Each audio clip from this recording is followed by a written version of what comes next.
Ok, la clase pasada estuvimos viendo la estructura del sujeto trascendental kantiano, es decir, cómo Kant explica el funcionamiento de la mente para dar cuenta de cómo conocemos.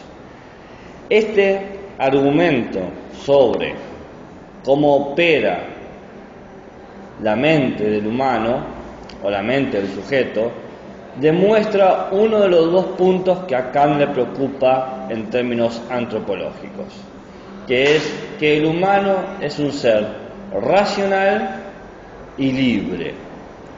Es decir, el humano es alguien que puede actuar como desee y puede evaluar las opciones y elegir sobre ellas a través de un juicio racional.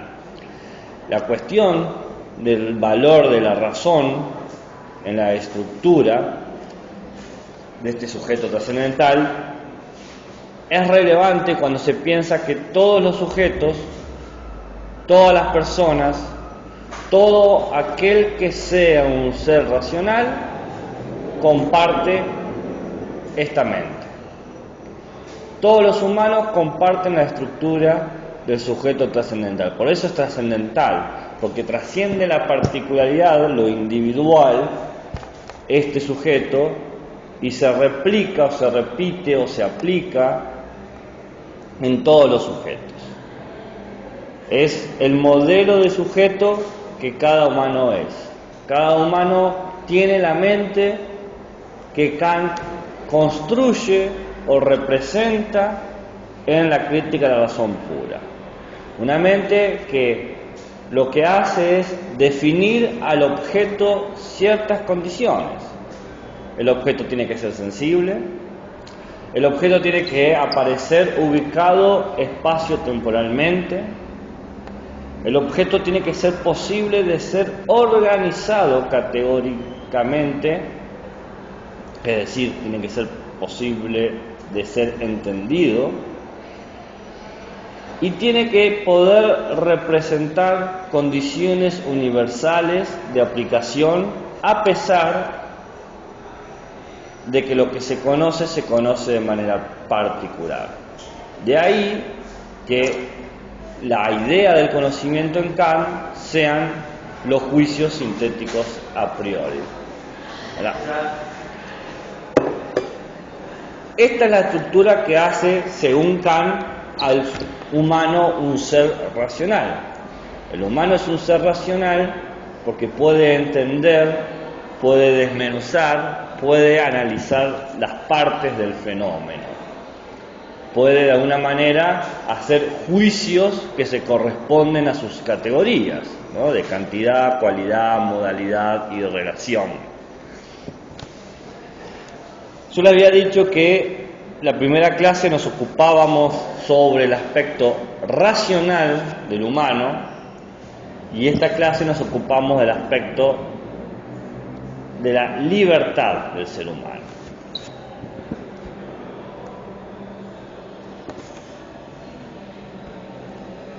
Kant en este punto va a hacer un recorrido similar, no idéntico, al que se hizo para la crítica de la razón pura.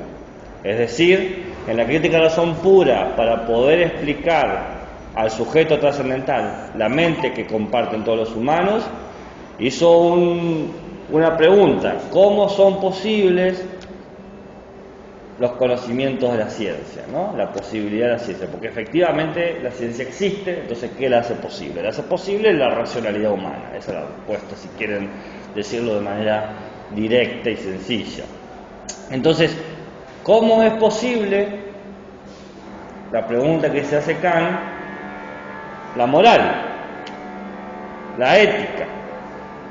La respuesta es posible porque existe la libertad humana, ¿no? Entonces el humano... La moral. En realidad, la moral tiene que ver con las costumbres. Para Kant, si lo pensamos pasa que no me quería adelantar. Luego es la pregunta por la ética, por el deber, no por lo bueno y lo malo. Pero se termina, en Kant termina confluyendo el problema de la moral y el problema de la ética. Porque moral tiene que ver con las costumbres y cómo nosotros constituimos los modos de definir lo bueno y lo malo. ¿Bien? La ética se puede entender de dos maneras. Como estudio del deber, lo que se debe hacer, ¿bien? Las obligaciones en las acciones, o se puede entender como el estudio de la moral, la ética como estudio de las distintas morales. Es decir, la ética como una disciplina o la ética como un problema. Entonces, en principio la pregunta es, ¿cómo es posible discriminar lo bueno y lo malo? ¿Y cómo puede ser el hecho de que existiendo tantas experiencias diversas e incontables del mundo, aparezcan acuerdos morales, inclusive entre gente que no se conoce? La respuesta que hay ante eso es la libertad, porque no es una libertad caótica, es una libertad dirigida por la razón. Y como las estructuras racionales, las estructuras del sujeto trascendental se replican en cada uno de los sujetos, todos los sujetos pueden elegir de una manera correcta para el género humano. ¿Bien? Kant decía que él había iniciado el estudio científico de la ética. Él decía que logró dar bases tan sólidas a la ética como Newton le dio bases a la física.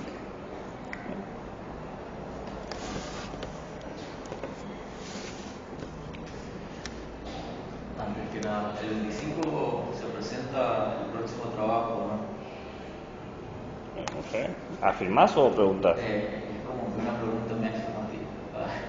Porque sí, es súper especial el programa, yo lo que estaba hablando con los chicos. Y el 25 tengo la mesa, no sé cómo se presentará el trabajo.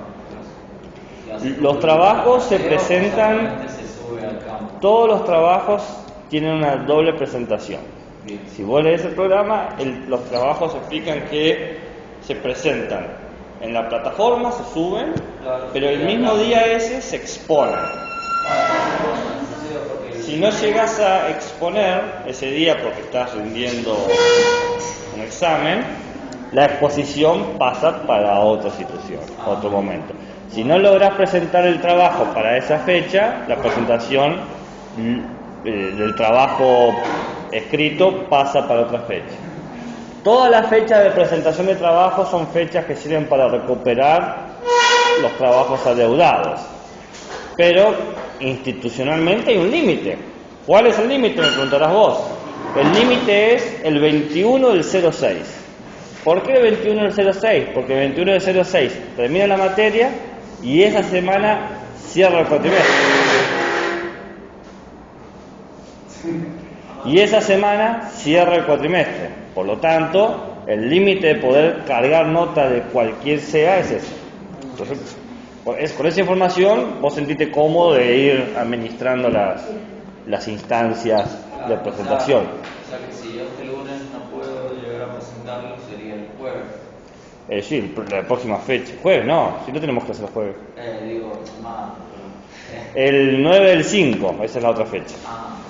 Bien, yo pensé que era entonces la siguiente clase, o sea, tipo, como no puedo el 25, el 26 podría, pero no, directamente en la otra clase de exposición. Claro, hay clases que se dedican solamente son clases prácticas, ¿no? ¿Vieron? No sé si hacen eso de clases teóricas y clases prácticas.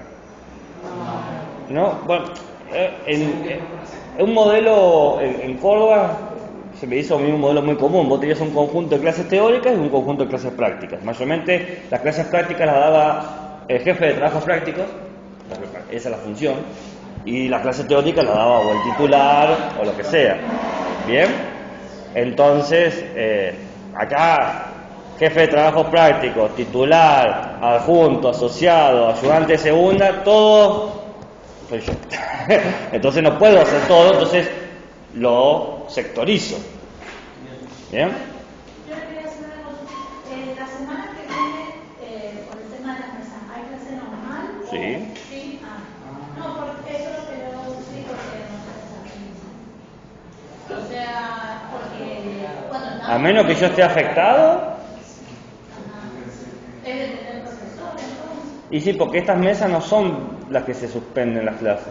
Las únicas mesas que se suspenden las clases son, en realidad, ninguna. Porque tenés la de julio, la de febrero, la de diciembre y la de septiembre. Vos como docente podés elegir si querés suspender. Yo mayormente de septiembre, por tradición, la suspendo, pero en septiembre no tenemos esta materia. Pero los otros profesores No se van a estar en las mesas. No sabemos. Y hay que preguntar qué dispone cada docente. Claro, porque cuando el año pasado, cuando teníamos virtual, la semana que eran las mesas no estaba clase. Yo di clases. Porque a mí yo pregunté y me dijeron, usted puede elegir. Y si yo elijo entre perder una clase o dar una clase, pues yo doy la clase. Claro, la decisión de... Claro. Voy a poner pausa a la grabación porque tengo que hacer preguntas con nombre y apellido y no quiero que quede... ¿Hay alguna pregunta más sobre la semana que viene?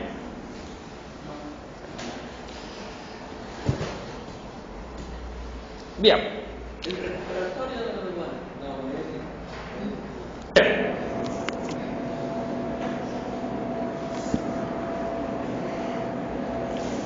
La ética para Kant es seguir las normas, los preceptos del bien.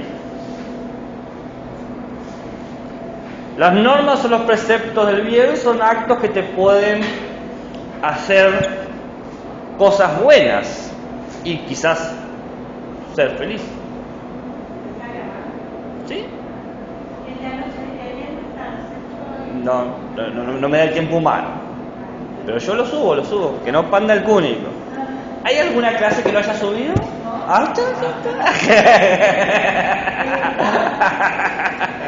Igual la estoy cargando. No. Entiendo que uno quiere tener la clase lo más pronto posible, pero no. Los lunes no me da tiempo humano. Yo empiezo a las 7:45. A las 7:45 entro a trabajar. Me levanto a las 6. Trabajo hasta las 12. Tengo una hora para almorzar. Vengo acá y después me voy al Instituto Superior, trabajo hasta las 9 de la noche. No hay manera de que yo pueda subir esa clase en ese momento. Y hoy, todavía que estoy acá trabajando hasta las 9, así que los miércoles es más probable que yo suba cualquier clase.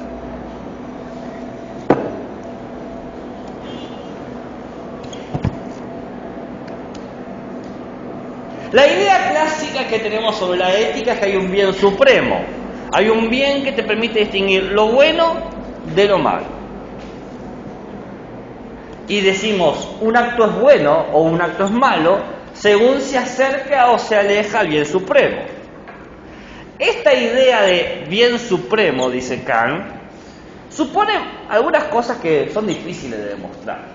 Por ejemplo, que podemos conocer el bien supremo y que existe ese bien supremo. Y uno supone, bueno, ¿qué son las cosas buenas? Bueno, parece ser el placer, algo bueno, ¿no? Uno relaciona el placer afectivo o emocional o físico como algo bueno. La felicidad, Dios, ¿no? Pero el problema es que nosotros, para determinar el bien supremo, sea cual este sea, es que tenemos un tipo de información.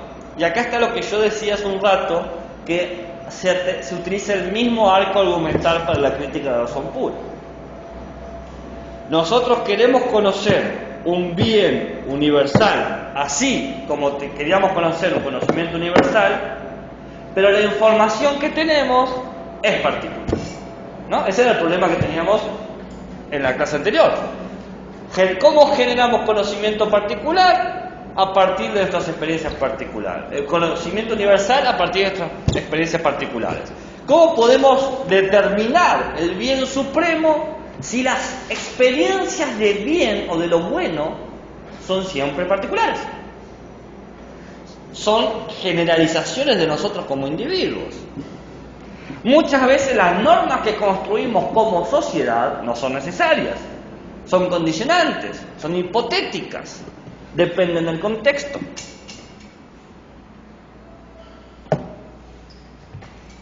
Nosotros creemos que el bien supremo no debe seguir nuestros caprichos, sino que nosotros nos tenemos que acomodar al bien supremo, ¿no? No es esa como la idea.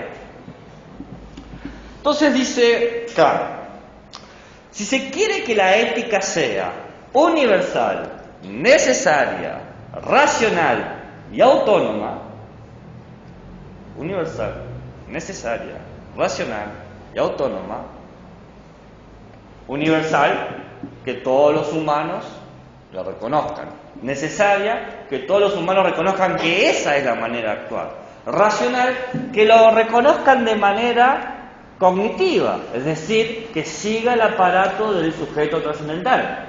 Recordemos, aquel que conoce los fenómenos, ¿no? Y autónoma, que no depende de nuestros caprichos. Para que se tenga ese tipo de ética, necesitamos que la ética sea formal, una ética formalista. ¿Qué es una ética formalista? Es una ética que no tiene contenido, que ya no te dice qué es lo bueno y qué es lo malo. No establece de antemano qué hay que hacer. No dice qué debe hacerse. Es una estructura, está vacía. Una estructura que nos sirva a nosotros para tamizar, filtrar las experiencias. Básicamente, una ética formal no se dice qué debo ser, sino cómo debo ser. No importa lo que usted haga, siempre hágalo del mismo modo, de este modo.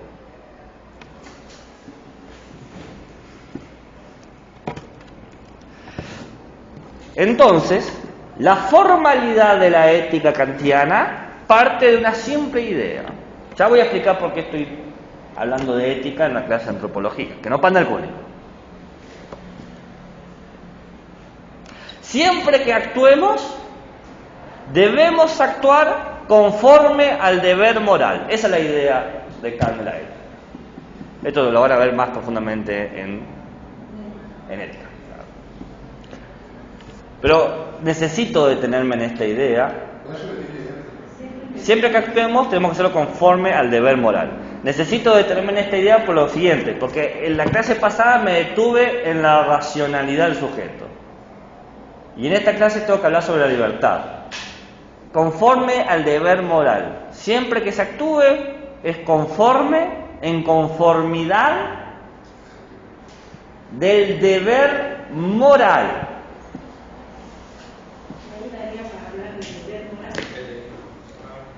Esto va porque atraviesa el problema de la libertad. Ya vamos a ver por qué. Gracias.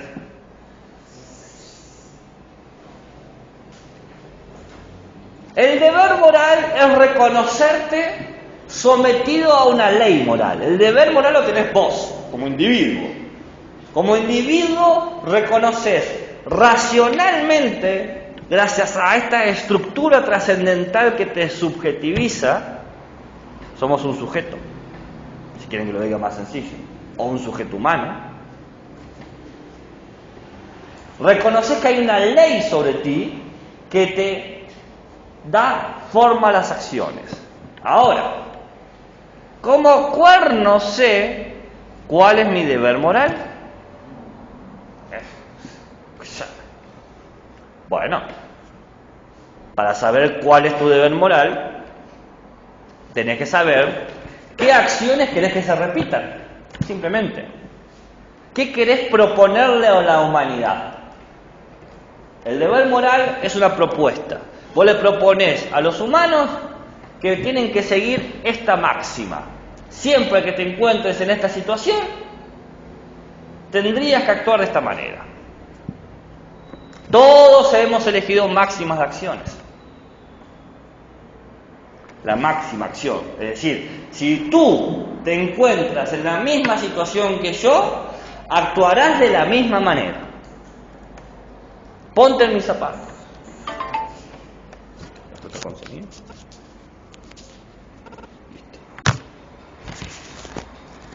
Entonces, ¿cómo deber moral? ¿Cómo decías? ¿Cómo lo...? Perdón, me volé. No, pero ¿cuál es la pregunta? ¿Cómo decíamos que era el deber moral? ¿Cómo saber cuál es mi deber moral? Quiero saber qué acciones quiero que se repitan. Nosotros tomamos criterios y los proponemos como acciones para ciertas circunstancias. Por ejemplo, siempre que puedas, di la verdad, ¿no? Eso sería una propuesta. Siempre que puedas, tenés que decir la verdad.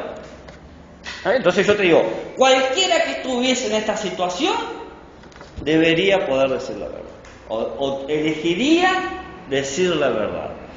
Reconocería como su deber moral seguir la ley o esta máxima de decir siempre la verdad.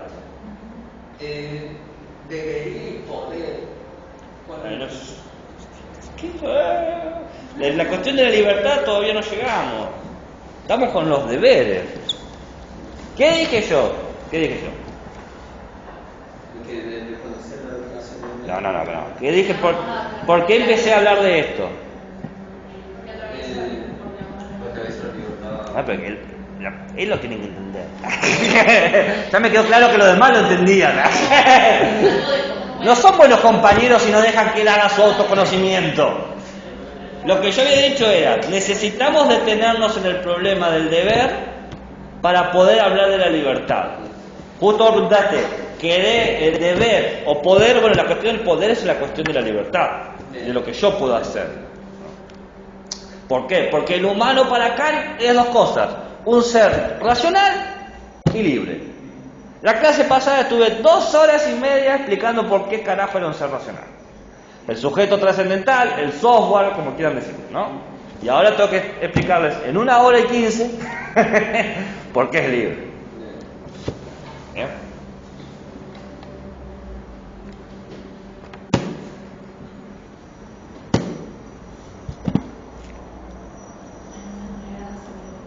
¿Qué?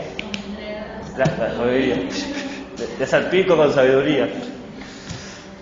Ojalá. Uno propone una máxima de acción, por ejemplo, di siempre la verdad. Eso es una máxima, ¿no? Di siempre. La máxima situación, di siempre la verdad, ¿no? O no matarás, no te gusta decir la verdad, no matarás. Pero digo la verdad porque es menos trágico, ¿viste? ¿Bien? Esta máxima supone que de alguna manera nosotros consideramos que logramos algo, ¿no? Que logramos algo para nosotros. Somos honestos, ¿no? Seguir la máxima parecería que si yo sigo la máxima logro realizarme como sujeto de alguna manera. Yo siempre dije la verdad, yo siempre fui honesto, ¿no? Esa cuestión de yo me trato como un fin. Yo todas las máximas que propongo no es un medio para lograr algo, sino que estoy dirigido hacia eso. Decir la verdad porque quiero ser honesto, ¿no? La máxima es para... ¿Es un cable? ¿Sí? Pensé que iba a ser un truco de magia. Nada por aquí, nada por acá. Unas flores para usted, profesor.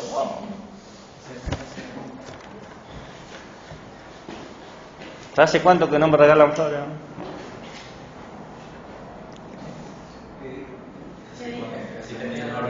Claro. Hay gente que nunca le ha regalado flores. La máxima se presenta como mi deber, ¿bien? Y esa máxima funciona como un imperativo categórico, algo que impera sobre mí de manera categórica. ¿Qué es un imperativo categórico? Me preguntarás, ¿no? Lo primero que me se pregunta, ¿no? Es algo que aparece ante mí de forma necesaria, autónoma y que me legisla. Me está legislando, me dice cómo tengo que actuar.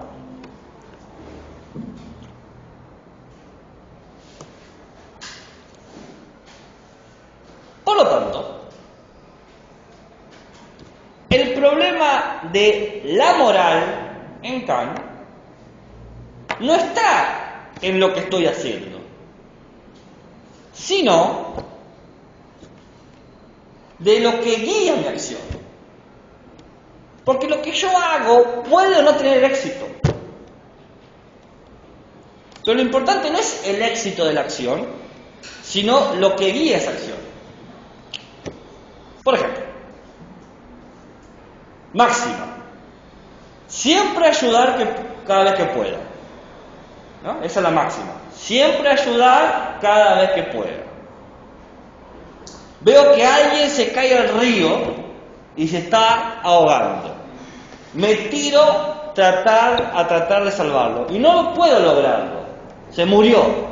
Mi acción fracasó. Pero la acción no es ni buena ni mala. La intención mía fue buena porque se guió con una acción buena, que era siempre que puedas ayudar. Yo podía, traté. No logré ayudar, bueno, porque no puedo luchar contra el río. Pero la acción, el éxito o el fracaso de la acción, no influye en la categoría moral de tu acto. El acto se define por la guía, la máxima, el imperativo. ¿Se entiende? Totalmente al contrario de algo utilitario. No, pues olvídate. Acá no somos utilitaristas. Entonces, recapitulemos. Somos seres racionales que se comparte esa racionalidad porque todos nosotros participamos de la misma estructura trascendental. Somos todos sujetos, ¿no? El sujeto trascendental que te da este software, este programa, esta cabeza, que nos permite elegir. La racionalidad te permite categorizar y por lo tanto te permite hacer juicios y por lo tanto te permite elegir. Ahora, esas elecciones, cuando lo ponemos en el plano de las personas, son juicios o elecciones morales. Las personas puedo ser yo solo o puede ser todos ustedes. ¿Bien? La pregunta es, ¿todo lo que elijo, lo elijo de una manera contextual o lo elijo siguiendo una máxima? Dice Kant que como somos seres racionales, nosotros necesitamos guías para nuestras acciones, algo que legisle lo que hacemos. Elegite la máxima que quieras. ¿Querés elegir siempre que puedas mentir? ¿Siempre que puedas engañar? Lo podés hacer. No hay problema con la máxima que elijas, ¿no? Vos elegiste la máxima que vos consideres, pero tus acciones se van a juzgar por cómo actúas acorde a esas máximas. Porque la ética es formal, no tiene contenido. No hay un contenido de lo bueno y de lo malo. No te dice, esto es lo bueno, esto es lo malo. Vos sabés qué es bueno y malo si actuaste de acuerdo a la máxima. ¿Se entiende? Ya sé lo que van a decir, pero Gabriel, siempre mentir probablemente sea algo malo. Por más que yo no sea kantiano, por más que sea utilitarista o pragmático o lo que sea, ya llegamos a eso, que no panda el cuento. Hay una escala para Kant. Cada máxima se relaciona con un deber. Yo debo, ¿no? Yo debo actuar de acuerdo a mi máxima.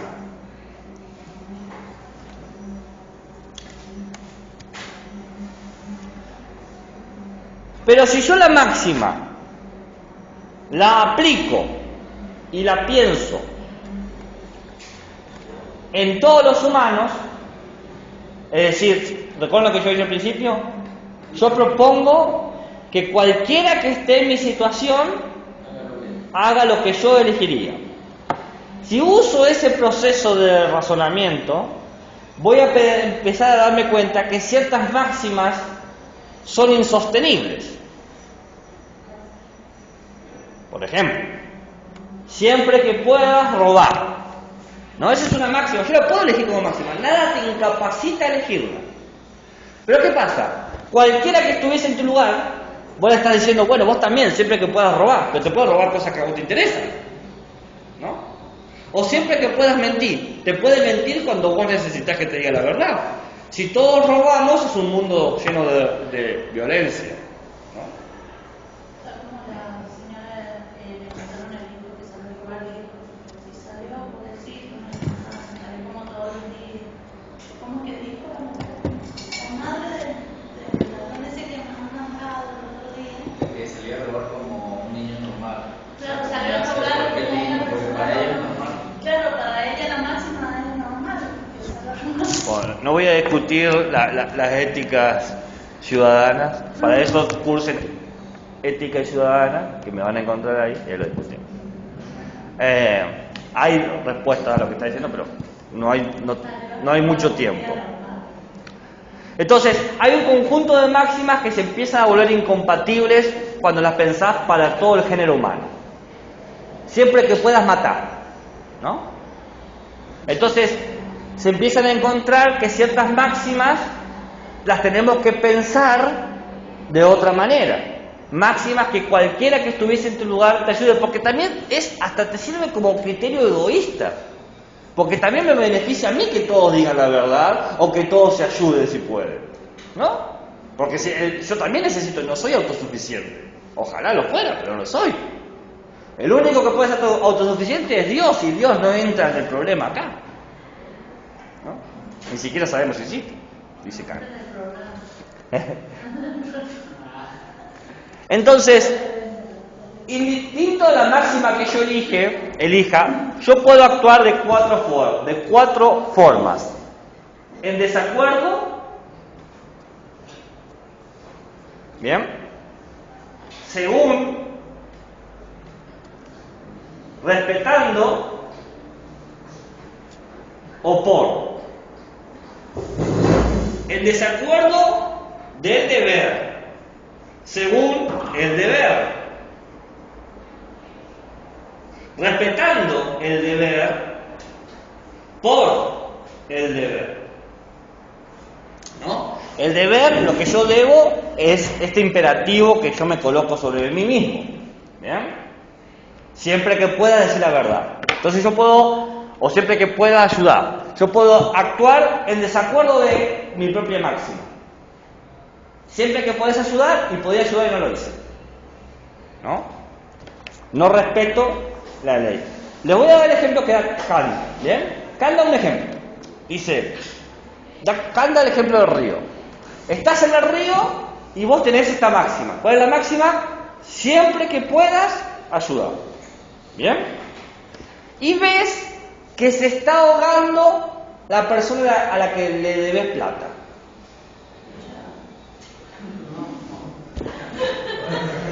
Si actuamos en desacuerdo de la ley moral, si faltamos a la máxima siempre que puedas ayudar, deja que se ahogue, porque se te resuelven tus problemas, pero no estás actuando para ayudar. La otra es, voy a salvarlo al que le debo plata para que me deba algo a mí. ¿No? Eso es segundo. Ayudo, pero en realidad es una conveniencia mía. Actúo en relación a la máxima, pero con principios egoístas. ¿Se entiende? ¿Se entiende?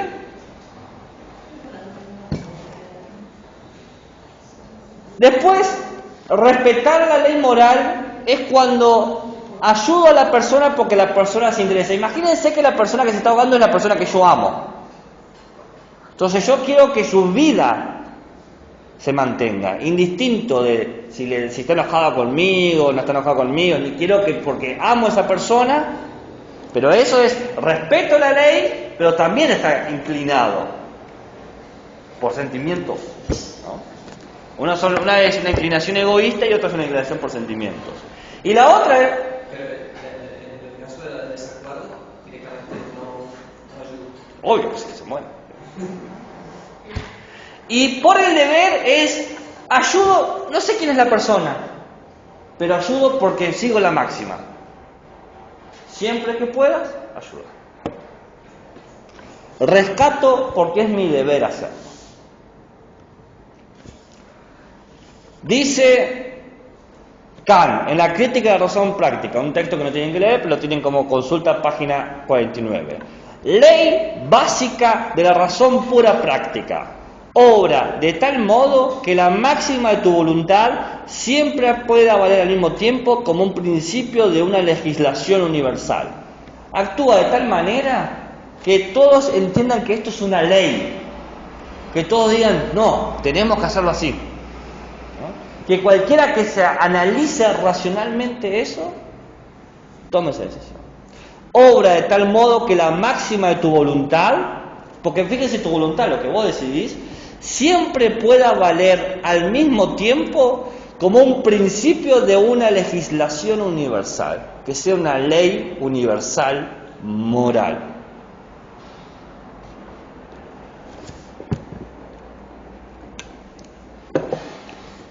Y acá empieza el problema. Esta es la parte fácil, estamos como entrando en calor, ¿no? Ya estamos, ya elongaron, estiraron bien, ¿estamos? Ok. Porque acá viene la pregunta que más o menos habías diseñado vos, pero ahora la pregunta tiene un sentido más profundo, que es, si yo tengo que determinarme por la ley moral para actuar, ¿dónde está la libertad? Porque si yo tengo que actuar siempre por la ley, si tengo que seguir siempre la máxima, si estoy debajo de los imperativos categóricos morales, ¿dónde está mi libertad? ¿Dónde está mi autonomía? ¿No? Esa es la pregunta que hay que hacerse. Y esa es la pregunta que vamos a discutir ahora. La ética kantiana es más compleja del esbozo que les he dado, ¿no? Pero bueno, ya tendrán 7 clases de Kant y verán Kant, qué sé yo. Respuesta. La ley moral no limita la libertad. Dice Kant, es la ley moral la que permite ejercer la libertad. La ley moral evidencia que la razón humana es autónoma. Porque la moral humana, las construcciones de las máximas morales, ponen en evidencia lo que tiene más valor en el ser humano. Las acciones morales ponen en evidencia lo que tiene, como es la construcción gramatical, lo que tiene más valor en el ser humano. La libertad. Para Kant la libertad es algo real, es algo efectivo, es algo práctico. El humano verdaderamente elige. Y el humano elige con conocimiento de causa y efecto. Si hago esto, sé que va a pasar esto otro. No es ignorante. ¿Por qué el humano puede elegir con conocimiento de causa? Porque como explicamos en la clase pasada, el humano conoce a priori. Tiene un conjunto de conocimientos a priori que operan en la racionalidad universal que señalan la posibilidad de acciones morales particulares.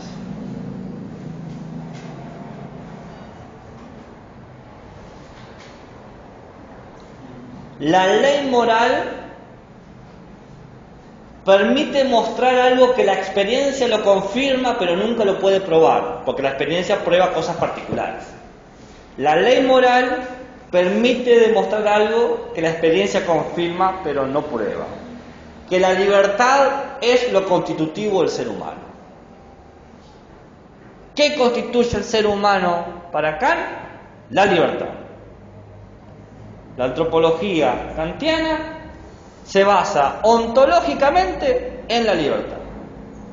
El fundamento del humano es su libertad.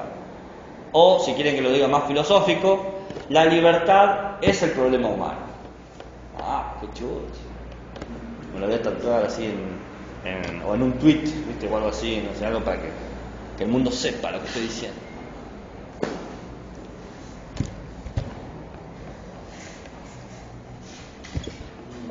¿Qué es el humano? Un ser que obra libremente. Un ser racional con voluntad. Dos cosas. Que se hace a sí mismo que puede hacerse a sí mismo. El humano tiene la libertad para constituirse y puede constituirse.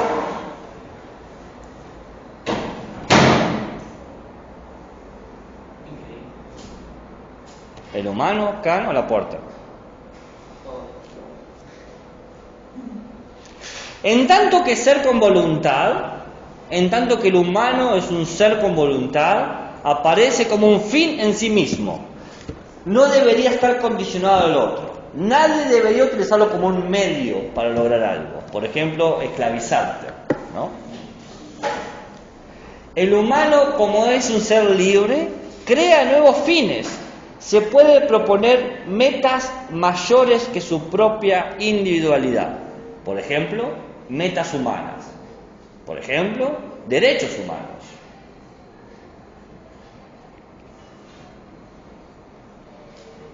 ¿Estamos ahí? ¿Cuál? El humano no ser libre fue... Que puede crear metas más allá de sí mismo. O sea, cada uno de ustedes para Kant son fines en sí mismos. Nadie debería utilizarlos como objetos para conseguir algo. Nada de sugar daddy o sugar mami, nada de eso. Quiere decir.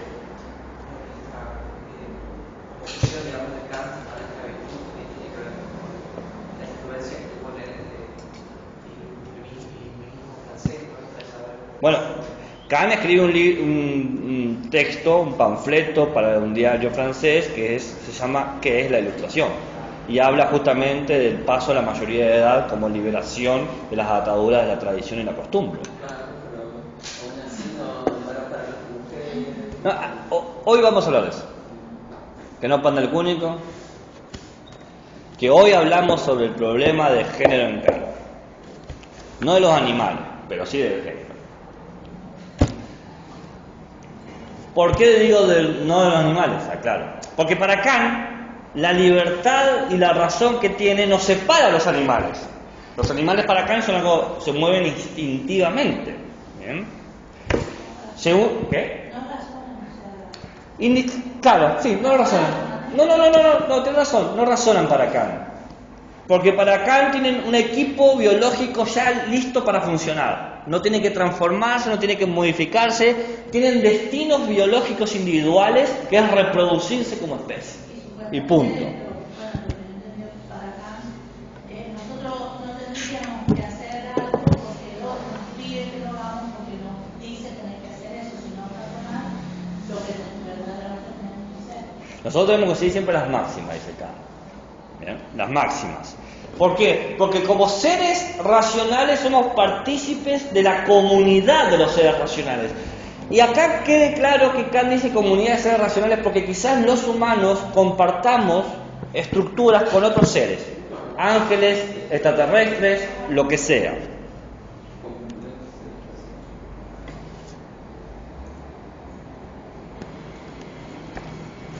Y acá aparece un problema, una linda pregunta. Porque decimos que la ley permite ejecutar, la ley moral, permite ejecutar la autonomía, la libertad, la pone en práctica. Yo elijo seguir la ley, en desacuerdo, en acuerdo, etc., ¿no? ¿Esto quiere decir que el humano construye su futuro? ¿El humano puede hacer su propia historia? ¿El humano puede darse de yacto hacia adelante? Porque yo no sé lo que va a suceder. Nadie sabe. Pero puedo saber qué debe suceder. No sé qué va a suceder, pero puedo saber qué debe suceder.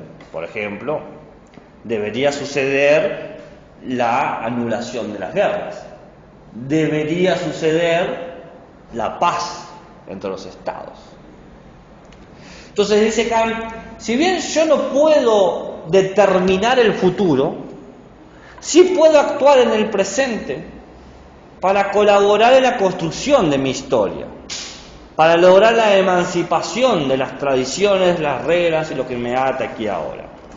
Puedo desarrollar en el colectivo de seres racionales Una sociedad civil. ¿Qué es una sociedad civil? Una sociedad con derechos que garantizan el respeto de la libertad y el desarrollo de las aptitudes humanas. Las leyes del Estado servirían para potenciar nuestras libertades. Pensé que hacer la pregunta. Entonces, yo debo actuar en el presente para cosas que deben suceder en el futuro sucedan. Para tratar de que sucedan. No sabés si van a suceder. Pero vos actuás siempre con la máxima. ¿Cuál es la máxima? Cualquiera que estuviese en tu lugar, y cualquiera no es solamente los presentes, es todo ser racional que esté en tu lugar. Y pueden ser los seres racionales a venir, los seres racionales de otros planetas, los seres racionales del pasado. Cualquiera que esté en tu lugar, que elija lo que tú estás eligiendo. ¿Se entiende? En el texto que tienen que leer Antropología Práctica, página 92, La historia como problema humano, dice lo siguiente: vemos que el destino final del género humano solo se alcanzará cuando se instaure una constitución política perfecta. Es decir, cuando nos encontremos en el grado más alto de la cultura, en el grado más alto de la civilización, en el grado más alto de la moralización. Únicamente entonces habremos conseguido un estado tal en el que el bien universal de toda la humanidad no se vuelva interceptado ni por la guerra o por los infortunios. ¿Qué? ¿Qué es lo que iba a pasar cuando digamos eso? Habremos conseguido un estado tal en el que el bien universal de toda la humanidad no se vuelva interceptado por la guerra o los infortunios. La cota máxima de cultura, de civilización, de moralización, logrará que una paz universal reine sobre la tierra y los conflictos entre los príncipes sean resueltos mediante sentencias judiciales. Los problemas se resuelven en las cortes.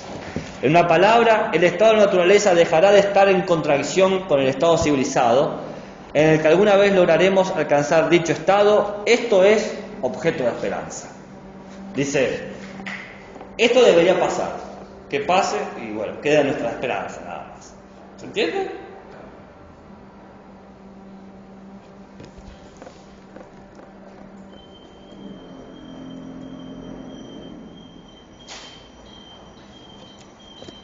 Voy a leer una frase como la escribe Kant, para empezar a problematizar. El hombre es necesario para el hombre. El hombre es necesario para el hombre. El hombre se lo considera capaz de ser feliz, pero también se lo considera que es digno de esa felicidad. Es capaz de ser feliz y merece ser feliz. Sabemos que el hombre no es un ser perfecto, pero hay como una conexión entre la voluntad humana y la felicidad humana. Esta conexión es ideal, bien, y uno materialmente se acerca a la idealidad lo más que puede. Nunca puede completamente, pero se acerca. ¿Cómo saber que puedo garantizar la conexión entre la felicidad ideal y mis acciones materiales? Dice Kant que tenemos que buscar signos en la historia. ¿Qué es eso? Es encontrar evidencia en el pasado o en el presente que muestre que gente que actuó como yo logró ser más feliz. Estos signos muestran que el humano, cuando actúa de manera causal, produce efectos. Produce efectos en el mundo y produce efectos que generan progreso moral. ¿En qué está pensando Kant? En la Declaración Universal de los Derechos. Se actuó de tal manera que se creó el concepto de derechos universales. Y eso es un progreso moral, dice Kant. ¿Se entiende? La cuestión filosófica, Kant, en la selección de Antología, página 116. La cuestión filosófica supone una cuádruple tarea. Primero, el género humano tomado en su totalidad, no una cierta raza, por ejemplo los blancos en la exclusión de los negros o los americanos. Segundo, es mejor ir hacia lo que progresa en los términos de moral. Esto es un problema de cualidad. Avances técnicos, científicos o estéticos solamente se juzgan en relación al progreso moral. O sea, cualquier progreso técnico, científico o estético no tiene importancia si no tiene un impacto en el progreso moral. Tercero, no se trata aquí de mejorar interiormente al individuo, sino de apartar obstáculos al género humano para que garantice la progresión hacia una mejor agrupación en grandes sociedades. Quitar todo lo que impida agruparse. Cuarto, en este orden de cosas se hace imprescindible una visión del futuro. Esto no es viable si no se puede juzgar a priori lo que sucederá. Por ende, lo mejor tendría que seguir necesariamente el encadenamiento de las causas presentes con sus efectos, teniendo en cuenta la necesidad constante del progreso hacia lo mejor. Es decir, si yo estoy preocupado por el futuro, tengo que actuar hoy en términos de ese futuro. ¿Se entiende? Yo quiero ese futuro, actúo hoy como si ese futuro sea real.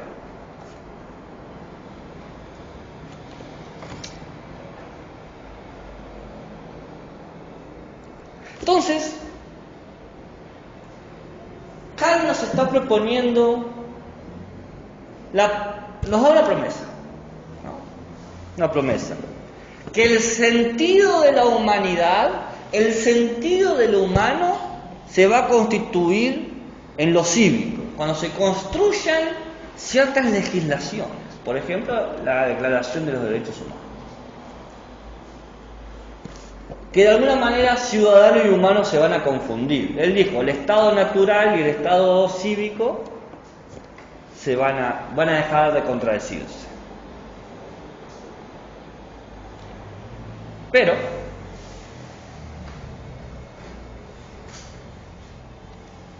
esta comunidad de seres racionales no son todos los humanos. ¿Qué dije yo? La frase que llamé la atención. ¿Cómo dije que era la frase? El hombre es necesario para el hombre. Y cambié el discurso, ¿no? Porque yo venía hablando de humano y leí esa frase porque la comunidad de seres racionales son los hombres. Literalmente.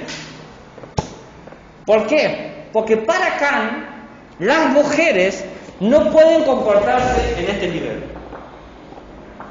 por el deber. Las mujeres pueden hasta el tercer nivel, respetando el deber. ¿Por qué? Porque se las educa para actuar de esa manera. Porque no pueden racionalmente, dice Kant, ir más allá de eso. Bueno, sexista, ¿no? O sea, no hay que analizarlo mucho, ¿no?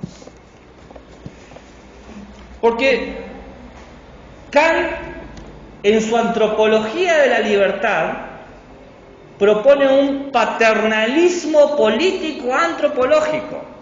Los hombres tienen que cuidar a las mujeres. ¿Por qué? ¿Por qué esto? Porque según Kant, la naturaleza dotó a los sexos y a los géneros con tareas específicas. Tienen espacios específicos, tienen tareas específicas, tienen valores específicos. Espacios, tareas y valores. Espacios. El hombre ocupa lo público, lo cívico. La mujer ocupa lo privado, lo doméstico. Tareas. El hombre se ocupa de las tareas cívicas, de las tareas de la ciudadanía. La mujer se ocupa de las tareas domésticas de la casa. El valor máximo del humano es actuar del hombre es actuar por el deber. El hombre, dice Kant, es el único que puede actuar auténticamente por el deber. La mujer, en cambio, adopta las formas correctas del deber. Le enseñaron que tiene que hacerlo así y así lo hace. Y ustedes me dicen, no puede ser que Kant, con todo el discurso que me estuvo haciendo desde la clase pasada, de que todos tienen la misma estructura del sujeto trascendental, Usted me pasó 1 hora de clase explicándome la estructura moral, termine concluyendo una cuestión tan sesgada, tan sexista. Página 43, página 45, página 47, página 49 del texto de Antropología Práctica que tienen que leer, se las leo. Página 43. La debilidad femenina es algo impuesto por la naturaleza. El vigor es propio de la naturaleza masculina. Página 45. Al margen de su interés particular, el varón se interesa por lo público y la mujer se restringe a lo doméstico. Las mujeres, si velaran por la guerra y por la paz, eso sería un desastre. Página 47. El hombre no intenta agradar a ninguna mujer, más cuando ya tiene una, pero la mujer casada sí pretende gustar a otros, puesto que podría enviudar y necesitaría elegir otra cosa a su mano. Página 49. El hombre debe ser consejero y guía de la voluntad femenina. La libertad del hombre se ve restringida por el matrimonio, pero la mujer amplía su libertad por el matrimonio. La mujer piensa que el hombre, cuando ya tiene una mujer, no ha menester de buscar otra, y al representar ella a todo su género, el varón no precisará romper la fidelidad conyugal. Un grosso, hay un digno de seguir. Entonces, yo voy a traer la libertad como problema de género. Porque esta postura de Kant no es anecdótico. O sea, nos podemos reír un poquito ahora, pero no es gracioso. Porque no es algo acorde a su tiempo. No traten de salvar a Kant. Porque esta idea atraviesa todo su sistema. Y si atraviesa todo su sistema, compromete a todo su sistema. Si eliminamos la idea de hombre en Kant, todo el pensamiento antropológico que les he estado explicando en estas 2 clases se resquebraja. Se cae la idea de libertad, se cae la idea de emancipación, se cae la idea de ciudadanía, se cae la idea de derecho. ¿Por qué se cae? Porque cuando Kant habla, está pensando en el hombre ilustrado.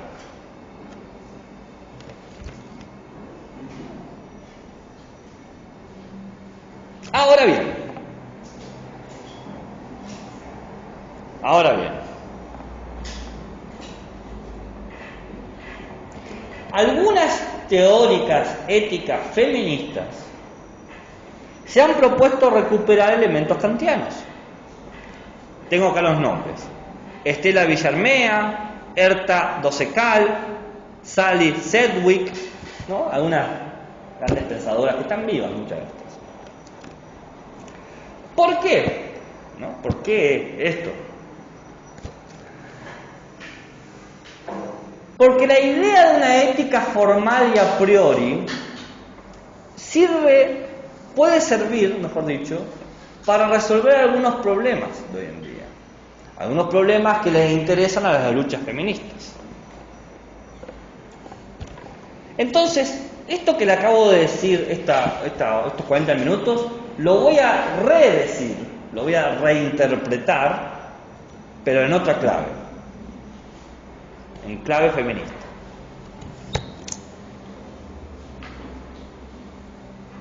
La libertad como un problema de género. Del género. Kant dejó muy en claro que para ser una buena persona tenemos que actuar por el deber. ¿Bien? ¿Qué? Es difícil para los hombres y para él imposible para las mujeres. Es decir, las mujeres nunca podrían ser buenas. ¿Entiendes? Pero tener la capacidad de actuar por el deber no implica que se ejerza, porque uno elige cómo quiere actuar. ¿Bien? Y aunque se ejerza actuar por el deber, nunca hay garantía de que tuviste éxito, porque recordemos, uno puede querer actuar y fracasar, ¿no? Nadie tiene conocimiento completo de la calidad moral de su acción, si va a lograr efectivamente lo que pretende. Tal es así que a priori no se sabe cuál es la mejor ley moral que se tiene que seguir. A priori no lo sé en la medida que la voy testeando, la voy comprobando en la medida de las experiencias que tengo y voy modulando, se va constituyendo su contenido de forma a posteriori. Porque yo puedo proponer algo como bueno y después digo no sirvió para nada, esto no es bueno y tengo que cambiarlo.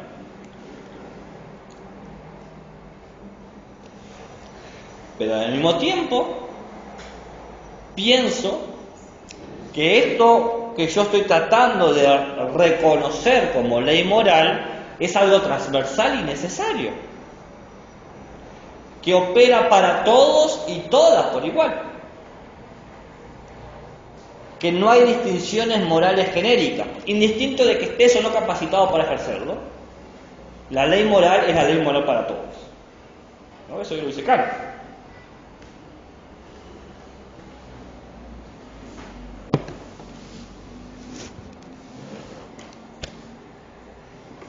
Entonces, si entendemos que el núcleo universal del pensamiento antropológico kantiano es que tenemos que presentar una regla única y formal para juzgar las intenciones de nuestras acciones, para comparar lo que quiero hacer con lo que debo hacer, esto supone tener en claro la distinción entre medios y fines.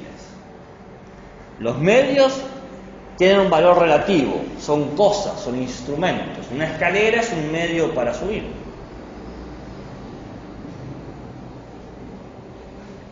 Los fines tienen valor absoluto. Las personas no son cosas, deberíamos respetar su autonomía. ¿Por qué sé que las personas no son cosas? Porque las personas tienen algo, es su razón. Todas las personas, dice Kant, indistinto de su género, tienen la misma estructura racional. Eso lo dice Kant. ¿Dice eso lo independiente de su género? No, dice todos los seres humanos. Claro, sería como el... Porque él, cuando quiere distinguir, lo distingue. Di 4 citas mostrando que cuando quiere distinguir, lo hace, pero no tiene pelo en la lengua. Pero él dice, los seres humanos participan de la estructura trascendental del sujeto. Y los humanos son todos.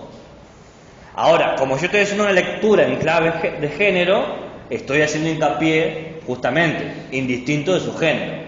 Porque estoy usando a Kant contra Kant. Eso es lo que estoy haciendo. O sea, estoy agarrando a Kant contra la cuerda y decir, pero vos me dijiste esto. O sea, todo lo demás es prejuicio tuyo. Porque si yo me pongo la camiseta kantiana, de repente, estas citas que yo les he dado empiezan a resquebrajarse. Pero también ponen en peligro toda la ética kantiana. ¿Bien? Entonces, lo que hacen las lecturas éticas feministas es tomar el formalismo ético kantiano, la estructura nomás, ¿bien? Y ver cómo podemos reaplicarlos en el siglo XXI.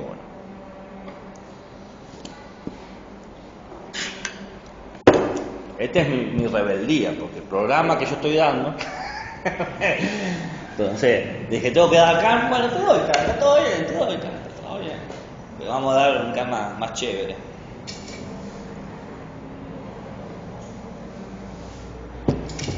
Las personas se consideran no como algo que puede usar cualquier persona. Las personas son incondicionantes, absolutas, autónomas, por su simple hecho de ser seres racionales, por el simple hecho que las personas tienen autonomía para ejercer interferencia sobre el mundo y generar cadenas causales. La persona puede crear leyes morales no subjetivas, ¿no? Leyes que apliquen a todos, que sean universales. Universal no porque estamos todos obligados a seguirlas. Universal porque cualquier ser racional que entienda esa ley la va a seguir. Cualquier ser racional que entienda esa ley la va a seguir. No engañarás, no matarás, no robarás.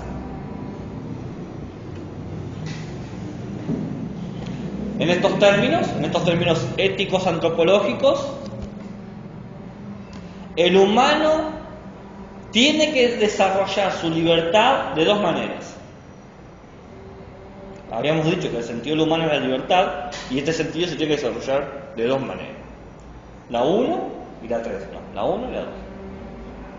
De una manera prohibitiva, no utilizar a las personas como medios. Una acción moralmente correcta no utiliza a una persona como un instrumento, como un objeto, como una cosa. ¿Sí? Eso es una prohibición. ¿Se entiende, no? Positiva. Reconocer que el otro tiene la capacidad de autodeterminarse. ¿Por qué? Y porque el otro es un fin en sí mismo. Ya lo dijo, todos los seres humanos son fin en sí mismos, indiferente de quién sea. Son fines en sí. Si sos humano, sos un fin en sí mismo. Y la única manera que tengo yo de reconocerte como un fin en ti mismo es reconocer que te auto podés determinar. Ven hacia dónde voy, ¿no? Se está viendo cómo se va resquebrajando la cosa. Si yo quiero cumplir mi libertad, es imperativo hacer dos cosas. Bueno, no veo. No utilizar al otro como un medio y reconocer al otro como un fin. ¿Y cómo reconozco al otro como un fin? ¿Cómo hago? ¿Cómo se hace para reconocer a alguien como un fin? ¿Cómo reconoces que alguien se puede autoconstituir? A ver. Está ahí en la zona de gol, a ver. Y con esto que hablaba de la declaración de los derechos humanos, de cómo me constituyo yo y cómo constituyo los otros humanos a través de reconstruir sus derechos. Tal vez. Va por ahí. Igual hay un problema porque la Declaración de los Derechos Humanos no se llama así. La que él piensa se llama la Declaración Universal de los Derechos del Hombre y del Ciudadano. Entonces volvemos a su sesgo sexista, ¿no? Que por eso es una cosa que se le critica a la primera generación de derechos humanos, que no eran humanos. Eran del hombre, burgués. Bueno, pero bueno, eso lo podemos discutir en ética y ciudadanía. Pero va por ahí. ¿Qué representa el derecho? ¿Qué te hace el derecho? ¿Qué te da el derecho? Libertad. No.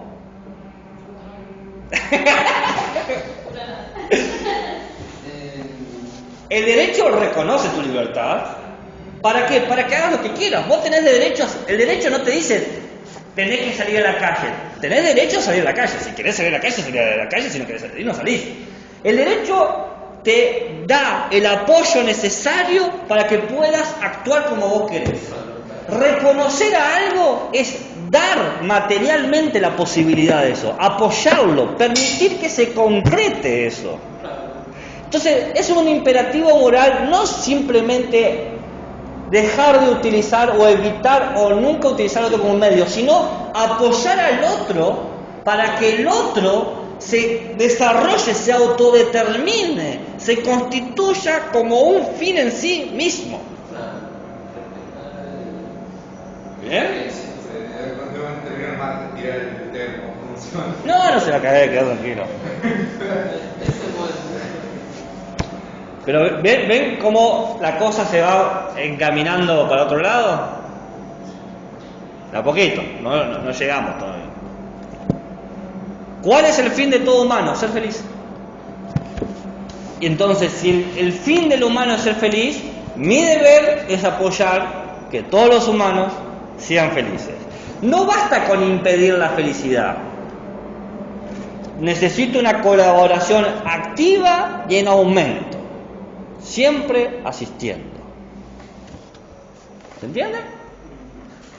Entonces, siguiendo la interpretación de la antropología kantiana de Villarmea,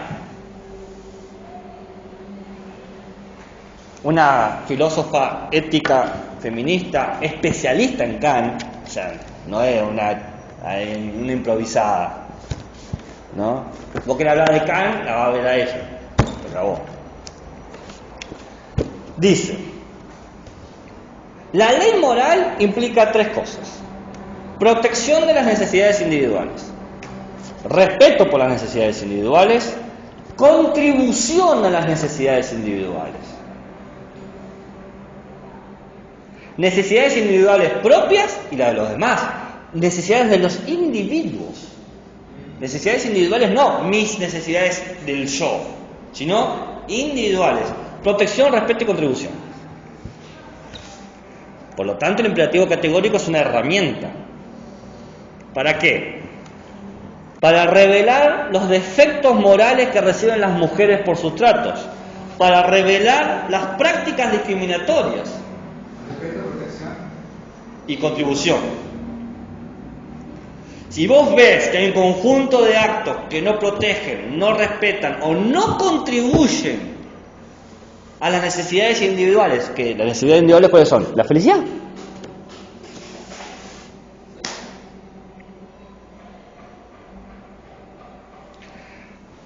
La realidad, en términos kantianos, encima de esto es lo divertido, porque estamos jugando con Kant, es que las faltas y problemas del otro son faltas y problemas mías. Porque yo actúo en términos de máximas, en términos de representar lo humano.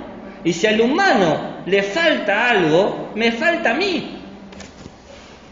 Tengo una obligación moral y jurídica de encontrar las formas para resolver las dificultades y los conflictos del otro.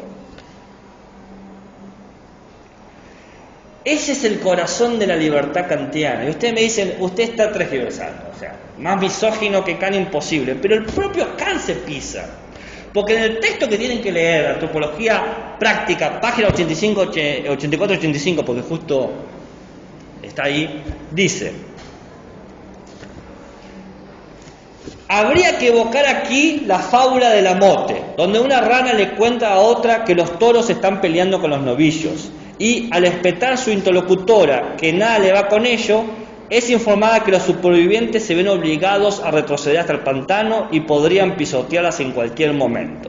Habla de la fábula, de que dice, esos problemas no son míos, dice, esos problemas que no son tuyos pueden llevarte a problemas propios. Entonces dice, no sabemos cuándo arribará el anhelado estado de la paz, mas sí cuáles son las condiciones. Una constitución política debe dar cobijo a la libertad y albergar junto a ella, albergar a la ley, que es que ningún individuo estorbe la libertad del otro. No dice ningún hombre, no dice ninguna mujer, dice ningún individuo. Y esto debe ser un poder que se aplique en las leyes. Hay que crear las leyes que garanticen el funcionamiento material, práctico de la libertad. Entonces, yo le diría a Kant que lea Kant, porque se saltó una parte. El universalismo de la ley moral en Kant implica proteger.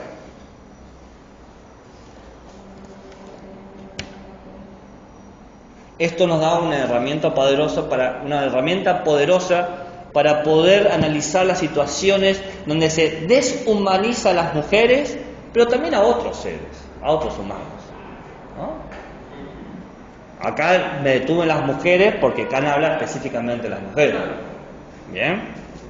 Por ejemplo, para poder rehumanizar a la mujer cuando se la instrumentaliza en el acoso sexual, la trata de blanca, la violencia doméstica. Para rehumanizar a las mujeres cuando se las vulneraliza, por ejemplo, la división de los trabajos, la división salarial, la discriminación laboral. Para rehumanizar a las mujeres cuando se las menoscaba, por ejemplo, cuando se las culpabiliza por la condición que están sufriendo. ¿Y por qué vas vestida así? O cuando se les demanda a las mujeres por no hacer suficiente. ¿Cómo? ¿No podés tener trabajo y cuidar a tu familia al mismo tiempo?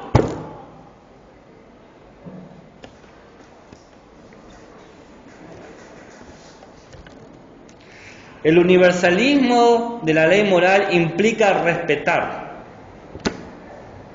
Permite que construyamos juicios que velen por creamos y las aspiraciones de los demás. Permite que nosotros creásemos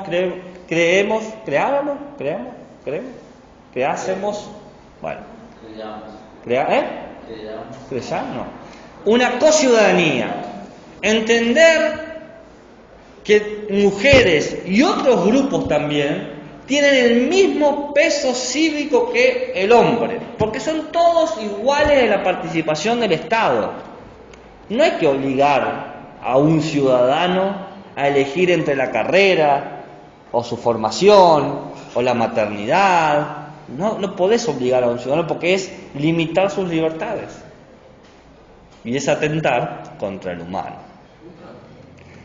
No se debe tomar el género como limitante de la libertad, porque todo humano tiene derecho a imaginar qué quiere ser y tiene que ser tratado con la dignidad que se merece. Para eso tenemos que darle las herramientas para que haga efectiva su dignidad,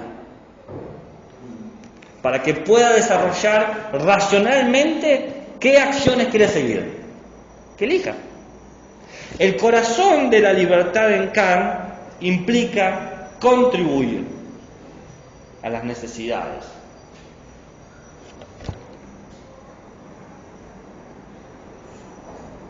Porque no es dar un reconocimiento abstracto de, bueno, vos sos igual a mí, ¿no? Sino que es siempre ofrecer los medios directos. ¿Qué? Proteger, respetar Y contribuir. Si hay algo que te corresponde legalmente como humano que participa en la sociedad, es permitir que el otro escoja sus propias idealidades, lo que quiere. Si leemos a Kant cuidadosamente, el humano, comprometerse con lo humano, defender al humano en términos kantianos, requiere una constante asistencia. Porque la moral, que es la forma en cómo nos cuidamos, nos tratamos bien, solamente tiene sentido en la comunidad. Y la comunidad tiene que ser desarrollada. Tiene que cumplirse en un estado de ley moral donde nos protegemos, nos respetamos y nos cuidamos. Quiero que quede claro una cosa. Esto no es una utopía feminista kantiana. No es que estoy haciendo una transcriversión de eso, ¿no? Sino que es reconocer el verdadero núcleo duro de la antropología kantiana. Porque la antropología kantiana nos puede ofrecer una herramienta para comprender ética y políticamente las asimetrías de género contemporáneas. Permite darnos una herramienta que señale cómo se representa el sentido humano como un mal moral. Esto es lo que debes hacer por ser este tipo de persona. Pero si no, la moral es una estructura. Nos permite dar una reflexión propositiva. ¿Cuáles son los cambios que necesitamos hacer para satisfacer al humano? La idea de humano que poseemos.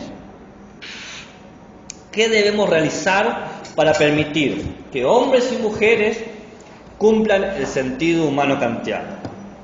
Que desarrollen su autonomía, usen su racionalidad, elijan libremente sus opciones y que puedan concretar su idea de felicidad.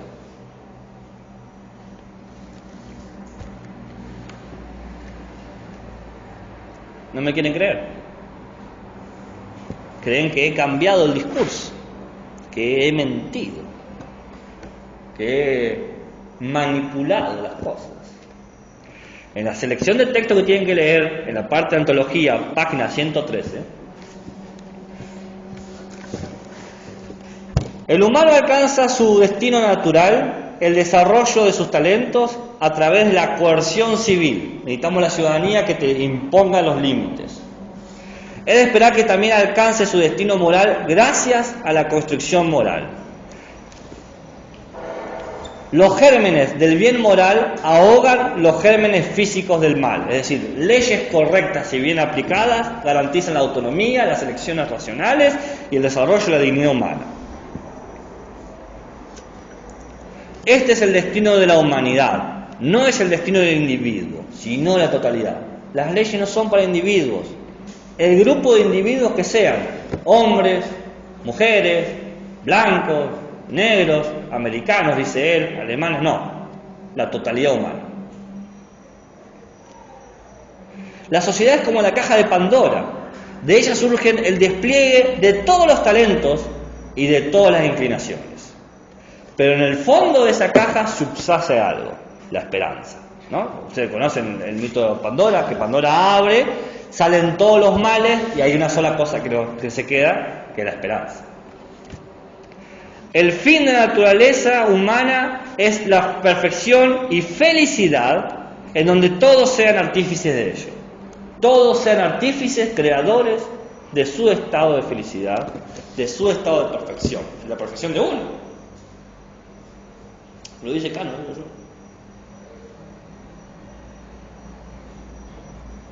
Entonces, en la antropología kantiana, para ir cerrando, nos encontramos esta extraña situación donde su discurso aparece primero presentando una estructura racional que pondera y que potencia las libertades, pero que esas libertades luego son releídas en claves de género, donde dice que es el hombre quien tiene esas capacidades.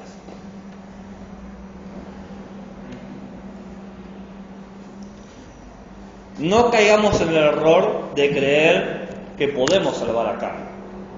Kant cae en su sexismo. Está ahí. Pero podemos utilizar ciertos conceptos de su estructura antropológica ética para repensar nuestro estado hoy en día. Que eso es lo que hacen las éticas formalistas feministas. Existen y están ahí.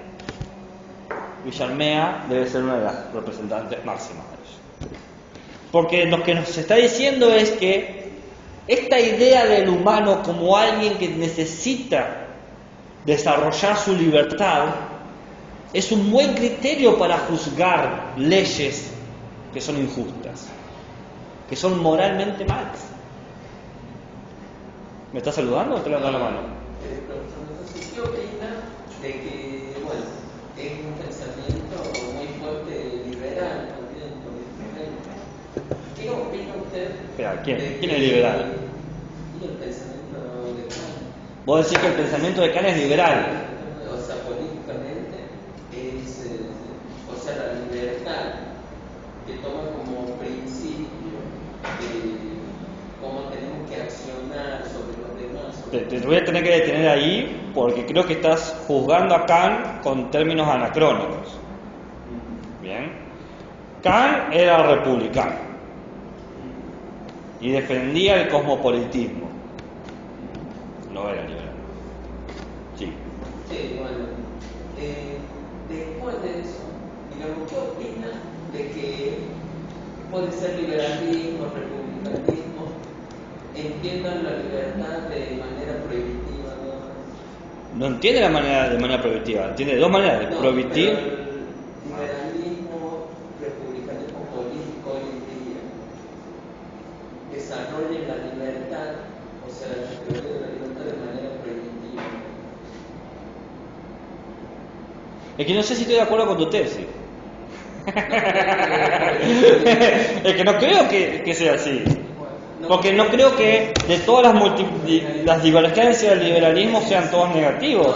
Pero veamos las que tenemos a mano nosotros.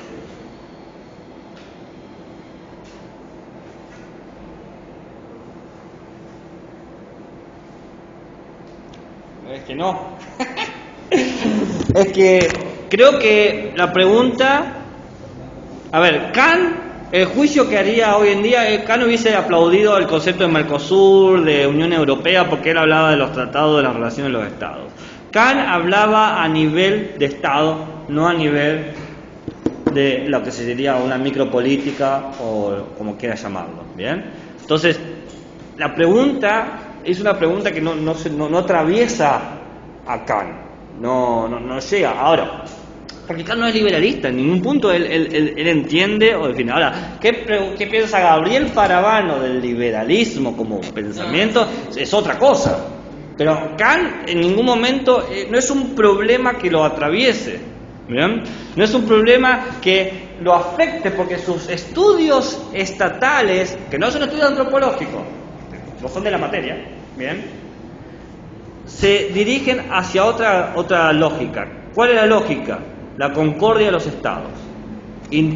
Superando, emancipar al humano, garantizar a la especie humana la mayor libertad, eliminando el mayor influjo de las tradiciones y de las costumbres.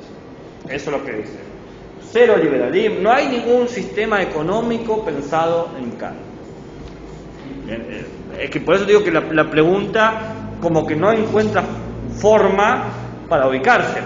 Sí la del género, porque él se dedica a hacer esas distinciones. Entonces, como hace esas distinciones, tenemos que responderla a Kant. Decimos, Kant, quizás vos estás siendo sesgado. Vos estás viendo las cosas de una manera que hasta muchas veces es contrario a tu propia filosofía, ¿no? Pero él no desarrolla un pensamiento económico o no desarrolla una relación económica política. ¿Se entiende?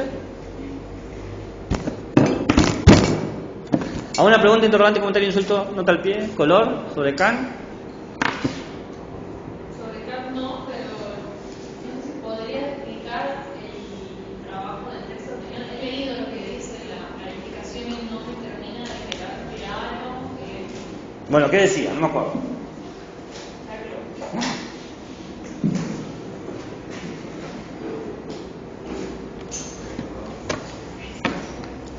Mientras lees yo lo busco. Si te interesan las problemáticas del liberalismo, hay textos que se pueden leer, ¿eh? Sí, es que me parece que los dos principios de la libertad, o sea, desarrollar de manera preventiva y positiva, me parece que son los dos puntos teóricos más fuertes que plantea el liberalismo político. O sea, la libertad de desarrollar de manera prohibitiva o positiva, yo veo dos diferencias.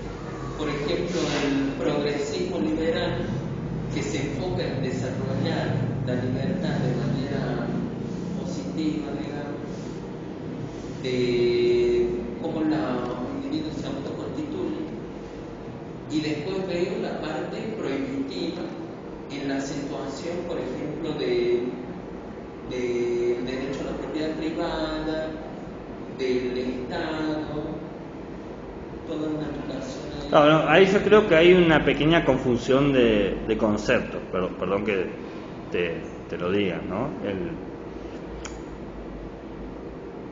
La estructura del liberalismo político del siglo XXI, que se lo conoce como neoliberalismo, es extremadamente positivo. Lo que es negativo es para el Estado. El Estado está limitado, no el individuo. ¿Bien? La propiedad privada es algo positivo, porque la propiedad privada es el sustento material del ejercicio de tu libertad. Vos haces con los materiales lo que vos quieras, de tus propiedades, ¿no? Ahora lo leí de vuelta. Bien. Pero lo que no entiendo es, bueno, leo lo que dice la descripción. Léelo. El texto de opinión en la exposición sobre un hecho, idea, persona, evento, etc. En el que el autor da a conocer su perspectiva. No, pero esa es la definición. ¿La consigna cuál era? La consigna es como la de todo el trabajo, una de las. Pensé que éramos amigos. No. No, te dejo de dejar. ¿Cómo es? Elija una de las siguientes 4 opciones, realiza una lectura analítica de la opción elegida y luego elabora un texto de opinión. Bien, ok, perfecto. Bien. Las opciones son entre dos, un autor o dos autores, no me acuerdo. Ok, vos lees a Husserl, Kant, y tenés que hacer una opinión. Sí. El texto de opinión es que vos haces un análisis, bien, de lo que dice el autor y das literalmente tu opinión. Es un parecer tuyo, te tenés que posicionar. Pero no es una opinión de Kant me parece un misógino de porquería. No, dale un argumento de por qué es un misógino, o lo que sea, ¿entiendes? Ahí viene la cuestión analítica que se está pidiendo. Entonces un texto... Yo tengo que dar mi opinión, que vas a tener que explicar, digamos. Obvio, ¿con qué opinión es fundamentada? Un texto de opinión da una fundamentación de tu opinión. Opino esto porque hay una serie de circunstancias, argumentos, hechos, evidencias que me llevan a mí concluir esto, tal cosa. En este caso, con Husserl o con Kant. ¿Qué opinión te merece? Y pienso que Husserl presenta una respuesta ante X problema y no lo logra resolver. O sí lo logra resolver. O lo que hace está bien, o lo que hace está mal, ¿no? Literalmente, tu opinión, pero esa opinión fundamentada. Y esa opinión estás obligada a dar en cierto aspecto preciso de Husserl, Kant. Y cuando dice acá que esa opinión supone que varias cosas negociar una posición aceptable para todos. Claro, porque vos estás tratando de convencerme a mí de que tu opinión es la mejor opinión. Vos me tenés que persuadir. Mira, soy difícil de persuadir. Es difícil convencerme. Eso es.